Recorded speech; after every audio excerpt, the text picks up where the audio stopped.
शादी होते हैं तो पति गल में मंगल सूत्र देते हैं कि घर में पहन लो। अगर यदि पति है और उसका गल में मंगल सूत्र है और वो लड़की कहूं दूसरा के साथ बाजार में घूम रहे हैं, शादी हो गया है, घर में मंगल सूत्र है, आज अगर वो लड़की कहूं दूसरा के साथ घूम रहा है बाजार में, तो उसका पति क्या करेगा? वो बोलो वृंदावन बिहारी लाल की। 7 गधैया के मार मारेगा कि नहीं? घरों में नहीं रखेगा, उसका जीवन मिट्टी हो जाएगा। मंगल सूत्र का मतलब कि वैसे तो आप कुमारी है तो कोई बड़ी बात ना है, बाबा दाई कोई भी बाजार में हो सकता है, अकेले भी जा सकते हैं, लेकिन जब मंगल सूत्र घर में आपको हो गया है, आज आप न जाने कौन कौन आवारा के साथ घूम रहे हैं, तो पति आपको गर्म हो जाएगा। हे मेरे माता बहन, इसी प्रकार गुरु जी ने आपका ठाकुर जी के मंगल सूत्र घर में ये कंठी दे दिया है।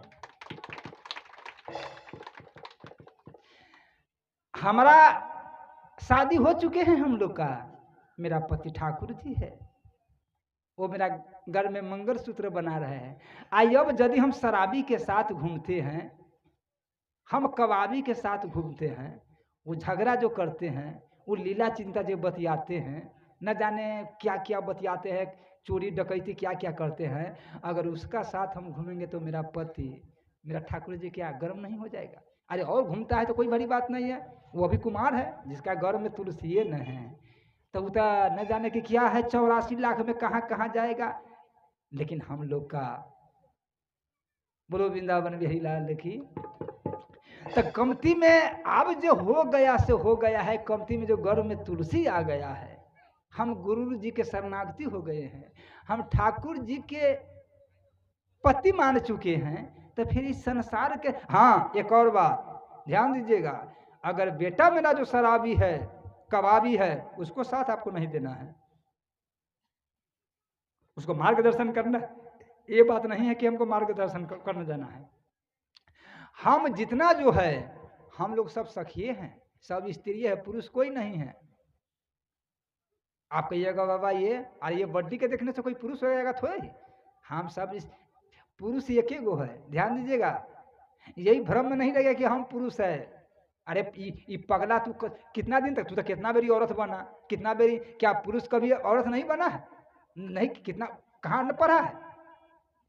पुरुष कितना बेरी औरत बना, औरत कितना बेरी पुरुष बना। तो ये कौन चक्कर में ये पुरुष क्या औरत के भेज रखा हुआ है? न हम कोई पुरुष नहीं है, पुरुष एक गो है, दोबारा हुई नहीं है, पुरुष एक गो है और एक गो रहेगा, आगे और अंत में और बीच में एक ही गो पुरुष कौन है? वो मेरे ठाकुर जी सदा के लिए पुरुष है। मीरा ने गया दर्शन करने रूप गोस्वामी के पास, उनको शिष्य था दरवाजा पर। मीरा माता ने कहा कि हम गुरुदेव के दर्शन करना चाहते हैं, रूप गोस्वामी के। उनको शिष्य ने कहा कि औरत से नहीं मिलते हैं गुरुदेव, कहा कि औरत से नहीं मिलते हैं। तो क्या हमसे नहीं मिलेंगे? कहा पूछ लेते हैं। गया, कहा कि गुरुदेव मीरा माता जो आए हैं आपसे दर्शन करने आए हैं। तो कहा तो हम तो औरत पर नहीं ताकते हैं। रूप गोस्वामी कभी औरत पर नहीं ताका, हम तो औरत पर नहीं ताकते हैं, पर्दा लगा दो, माने मेरा गेट पर पर्दा लगा दो, और वही गति से मीरा बोलेगी, गति से हम जवाब दे देंगे। तो कहा कि ठीक है, पर्दा लगा दिया। तब मीरा ने कहा कि यही गति से आप बोलिए, मेरा गुरुजी अंदर से जवाब दिया। कहा तो आप औरत है, अब पर्दा लगा हुआ था, आप नहीं उनको देख सकता है ना वो आपको देखेंगे, पर्दा मोटा था, कला पर्दा था, तो आप बोलिए हमारा गुरुजी जवाब देंगे। तब मीरा माता वही पर्दा के पास खड़ा होकर खूब हंसने लगा, खूब हंसने लगा। तो कहा क्यों हंसते हो? अब रूप गोस्वामी अंदर में कहा कि खूब ठहाके हंसने लगी। जब हंसने लगी तो उनको शिष्य ने पूछा कि मीरा माता आप क्यों हंस रहे हैं? कहा कि हम इसलिए हंस रहे हैं कि संसार में आदमी कैसा कैसा मूर्ख है। अरे पुरुष तो एक ही ठाकुर जी है, सरकार है, आई दोसर पुरुष कौन पर्दा के पीछे हो गया है?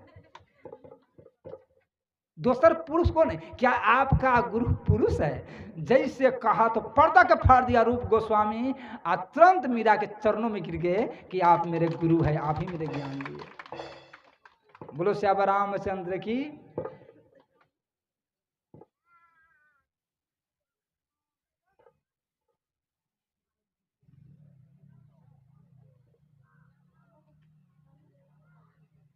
चाणक्य जी महाराज, मुक्ता माता स्नान कर रही थी। मुक्ता माता स्नान कर रही थी।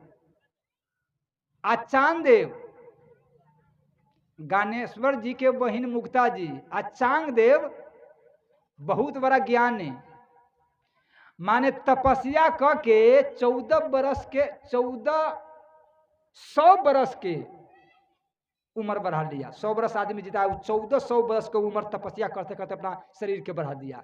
तपस्या से देखिए औरदा बढ़ेगा। एक और बात हम बताएं, आप जतेक आप माने कहे के मतलब लीला चिंता बतियाइएगा उतने औरदा छीन होगा।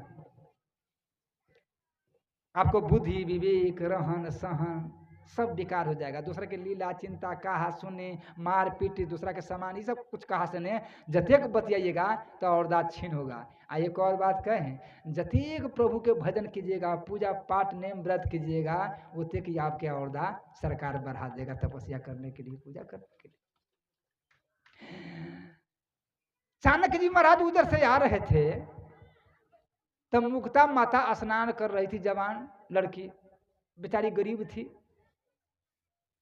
3 भाई 1 बहन, तो बेचारी गरीब थी, तो छोटा तनका कपड़ा देह पर लगाकर स्नान कर रही थी। तो चाणक्य जी ने देखा कि स्नान कर रही थी, तो कहा कि तो लड़की है, अब वैसे देह पर पूरा वस्त्र नहीं है, थोड़ा सा खरकी पहना हुआ है, तो हम कैसे जाए। तो वो थोड़ा गाछी के कात में दब गई कि वो चले जाएगी तब हम जल पी लेंगे, वो चले जाएगी तो हम जल पी लेंगे। तो मुक्ता मैया स्नान करने लगी या हंसने लगी, कहा कि देखिए भगवान के माया के महिमा अगम पार है। मम मया दुराद्य देवी ईसा गुणमन मम मया दुर्याद्य मम ये प्रपंते माया ये ताम तरंती थे, कि भगवान के माया बहुत अगम पार है। कि ये जो जोगी जो है वो गाछी के ओर में खड़ा हुआ, तो ये तपस्या करते करते 1400 बरस के उम्र माने बना लिया है। एकरा यो नहीं अभी मालूम है कि कौन स्त्री है कौन पुरुष है। अब स्त्री पुरुष के भेद जिसे लगा हुआ है, ये कौन तपस्या करेगा, ये कौन का तपस्या किया है। जब स्त्री पुरुष के भेद अंदर में है, ये कोई तपस्या वाली बात है। सीधे दौड़ लाया, आ मुक्ता माता के स्नान कर रही थी, चरणों पर मन गिर गया, कहा कि ये विधि साधन से नहीं हुई, आ तुमरी कृपा पाव कोई कोई, आप ही को कृपा से मिलेगा। हे मुक्ता माता, आप मेरे माथा पर हाथ धर दीजिए। आप मेरे माथा पर जब तक हाथ नहीं रखिएगा, यह विधि साधन से नहीं हुई। अरे आप कितनों तपस्या